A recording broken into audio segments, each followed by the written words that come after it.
Hey guys, welcome back to the channel. And well, there's been a lot that's going on in the shop lately, and really a lot that has changed, and it's been a while since I've done a little shop update, so I figure I'll bring you guys back and kind of discuss what's going on out here and what we have to look forward to.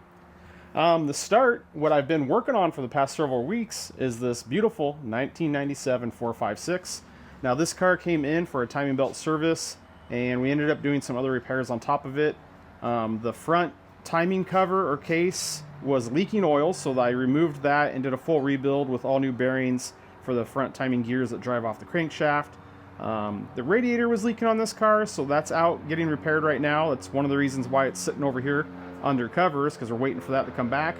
And also the window regulator, the typical 456 problem where the windows don't fit very well right up here along the side on the B-pillar on the seal. Well, we had a worn pin in the regulator, so that is sent off, getting rebuilt. Once that comes back, I'll go through the process of adjusting the window, and any of you that are familiar with 456s know that that is a tedious, very time-consuming project to get that adjusted and to fit properly. So I'm also waiting for the airbag control unit on this car. It was not communicating, it was causing an airbag warning light. So I have those three parts out and kind of waiting for those to come back before I can kind of finish up the service on it. I already have all the new timing belts in. It's timed. The engine is nearly completely put back together. And as usual, there's several videos on that car walking us all the way through the process. But since we're waiting on parts to finish that car, I was able to work in this F430, which we had in the shop not too long ago. The client has just purchased the car. We did a PPI on it. We did our inspection to make sure what he purchased was a good car and was worth the continuing investing on what he had planned to do to the car. And well, the car is finally in for its F1 to manual conversion. So we waited for a very long time. You can see all of our parts over here. We have a Dr. S or a Cambio Manuele F1 conversion kit. So I'm going to get started on this today. We're going to be taking out the F1 system and we're going to be installing the gated shifter. And while we're doing it, we're taking advantage. So this car is getting a full clutch replacement as well. So I'm going to be removing the gearbox from the car. Actually, that is today's project. So once again, a lot more content on this car. That's going to be pretty great. Looking forward to doing it. It is my first F1 conversion, but in a sense, I've already done all of the individual process that it takes to do this conversion. I've just never actually done the conversion on the car. It'll be an interesting experience and something I'm looking forward to. Real big change of pace that happened over the weekend is I had another client. They were taking their car to a car show, and unfortunately they had a breakdown on the side of the road. I was actually at work, fielded the phone call, and everything unfolded pretty quickly. They already had the car in the tow truck by the time I got a hold of them. Next thing I know, I have another car in the shop and another project, and you can see that this one is a wild change of pace. And I am honestly very excited about this car. What we're looking at here is a 1934 Ford, 3-window. You can see it's built as a proper hot rod. It has a 4-inch chop, has a first generation 331 Hemi in it. It's set up as a highboy with no fenders, and it is absolutely an awesome car. I can't tell you guys how badass I think it is that this has a first gen Hemi in it. A lot of the times I see hot rods like this and it has like a small block Chevy in it, and it ruins it for me. I just get so uninterested, and this thing has a period correct and very badass engine in it. Very cool.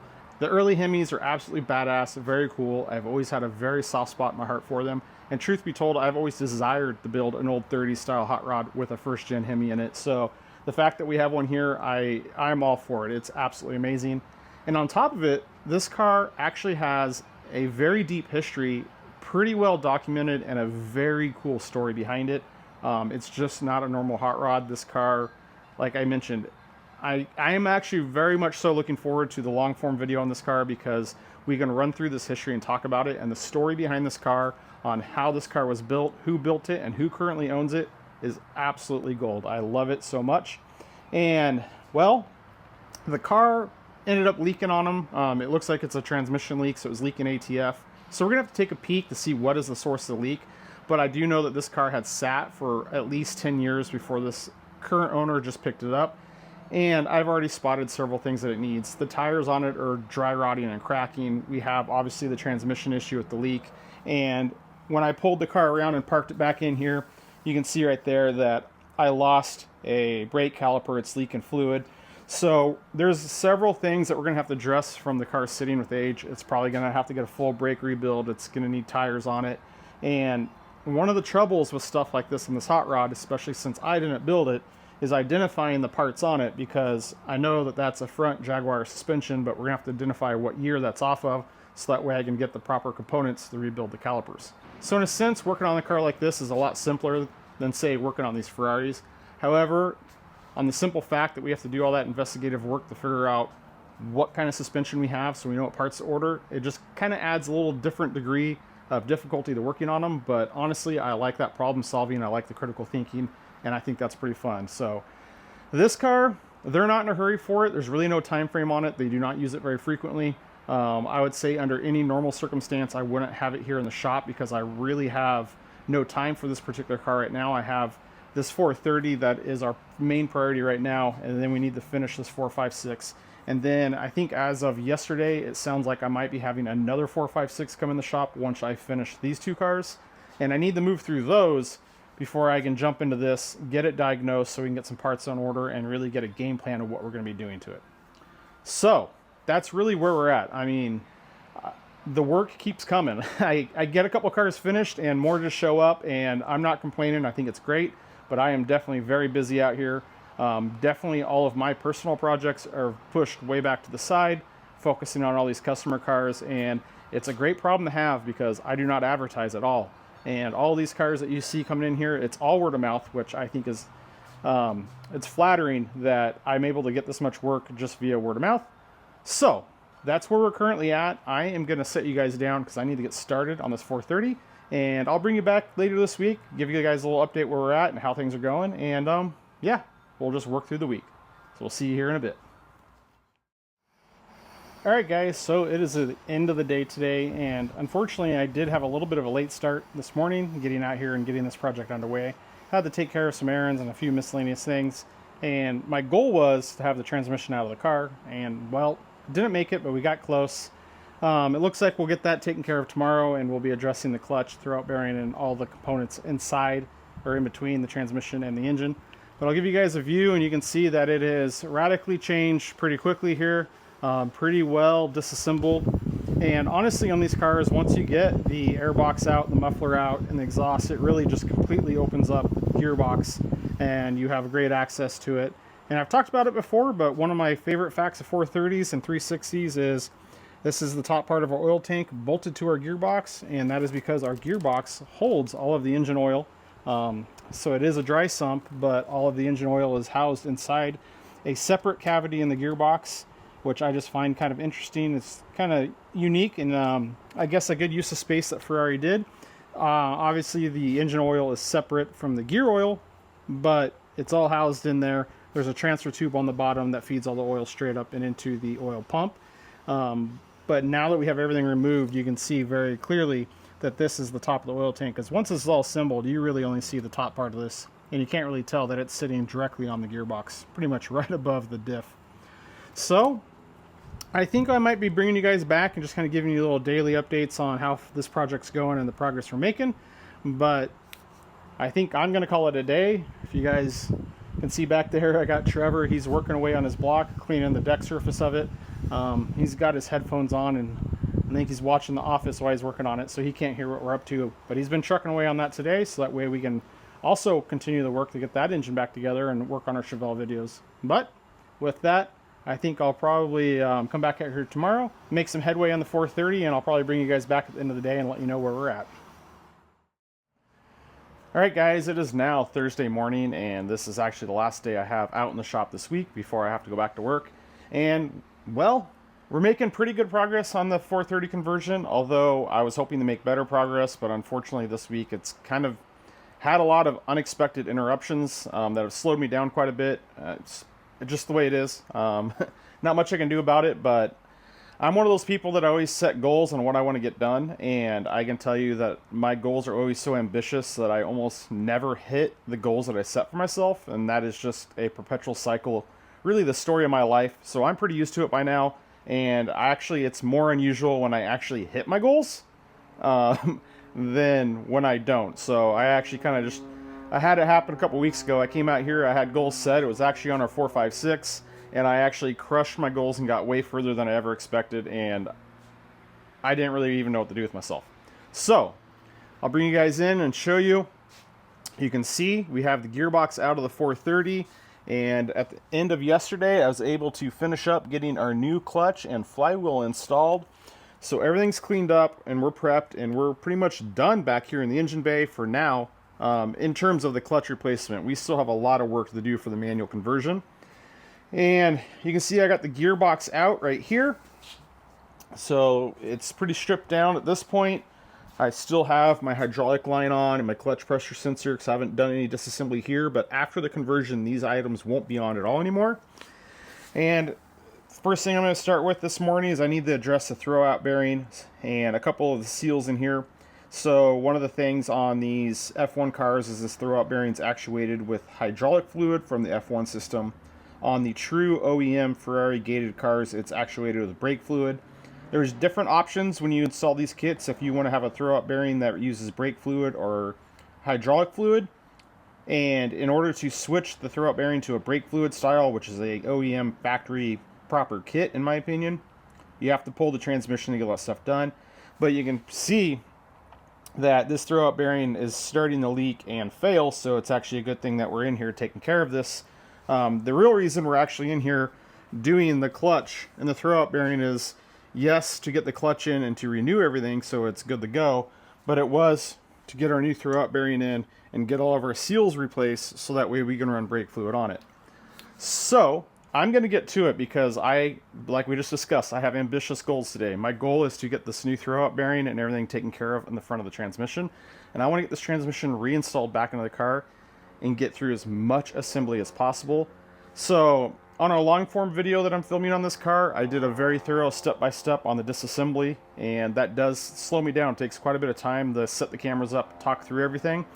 And I'm thinking on the reassembly, I'm probably just going to put that on like a time lapse or something. That way I can get some music cranking in the shop. I won't have to focus on filming, and I can really just work to get this transmission back in a timely fashion, make some good headway and progress. And really, the installation is just a reversal of the removal, so there's just not a lot there to cover again. So I want to see how far we get today, so I'll bring you guys back at the end of the day and we'll see if we hit our mark, if this gearbox is reinstalled. If the gearbox will be reinstalled, we'll see how much of the car is reassembled. So I'll see you guys back here in a second and see how close we made it.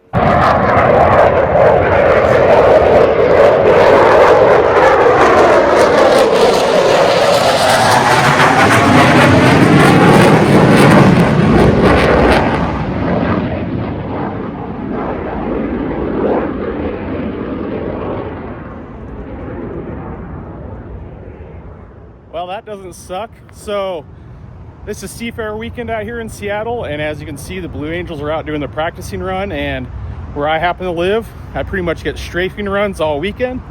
So busy working in the shop, heard that guy coming, ran out, tried to grab a clip for you.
Well, I think that was a great example of proving my earlier point that I don't get stuff done sometimes because unexpected interruptions, and well, I think that was a very welcomed interruption. I knew that they were out practicing today, so I kind of knew in the back of my mind to keep an ear out for them and to have them tearing around. They usually do make quite a few runs over my house during their practice sessions and during the show. So we just caught a quick glimpse of the morning practice session. There's going to be another one later today, so I might see if I can run out there and get some more footage of it. But I'm not complaining. That was a welcome little treat, but I need to keep focused on this F430 and get back to getting this transmission back into the car. All right, so I've been making great progress on the 430 today, and I do think hitting my goal of having it fully assembly was within my grasp. But honestly, I kind of made the realization that I needed to call it and stop a little early or not have the car fully assembled. And I'll show you why. So back here, it's primarily I have the exhaust and muffler out. Our cats are still loose. I have the heat shields I haven't put on. But really my next steps would be to install the tailpipes, all my bracketry, get my cats mounted, tightened in place. Then I could do my heat shields above the cats. Then I could work into the air box, finalize all this. The coolant expansion tank would be pretty much be wrapped up with it back here.